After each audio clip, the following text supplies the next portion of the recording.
We saw a little sunshine today, which was a welcome break. So let's check in with Mike Everett now with our full forecast. That's it. That's it for the entire spring. We're done now. I hope not.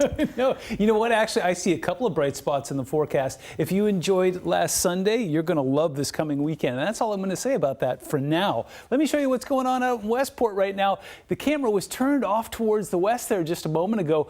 The sunset is still happening out there. It's still hard for me to wrap my head around how late the sun sets this time of year. In fact, take a look at this. Tonight, it was at 8:04. And yeah, if you're right on the coast, folks are still watching it right now. Temperatures were warmer than they have been, especially when you put it in the context of last week, but 54 is still 6 degrees below average. 39 was where we touched down last night. Quick math telling you that was 5 degrees below average. And just in case you're wondering, the record for today's date, we didn't even have to go very far back into the almanac to find 84, but back in 1961, we touched down at 33, picked up, I don't know, 14/100ths of an inch of rain out at the airport today, and these days keep getting longer and longer. That 8:04 sunset is going to be 8:30 pretty soon.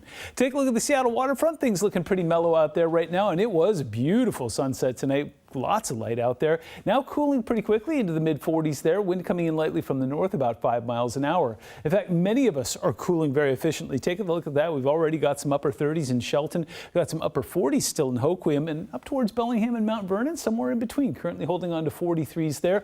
Quick check off towards the east. 42 in Winthrop, 38 in Ellensburg. Wow. Take a look at the big picture. Well, here comes our next delivery. So what's going to happen here is the old classic 1-2 punch. We've got a warm front that will pass through and bring us around to rain, followed by a cold front that'll bring another round of rain. But once that moves through here, it's going to set us up with a couple of really good looking days. So some work to do first. We go overnight tonight. Things should be clean and clear in the overnight hours and to start the day off. But there it is, 8 o'clock in the morning. The new system pushes in along the coast there. So by the time we get to the lunch hour, it looks like most of us, at least as far as Seattle southward goes, will be involved in some form of rain. Looks up towards the north there on the I-5 corridor from Everett all the way up towards Blaine. You'll catch it later. And it looks like there is some instability that could fire off some storms near the coast. Speaking of getting it later, this is 5 o'clock in the afternoon. We start to see more of that snow flying up in the mountains there, and we start to see that storm potential right along the immediate coast.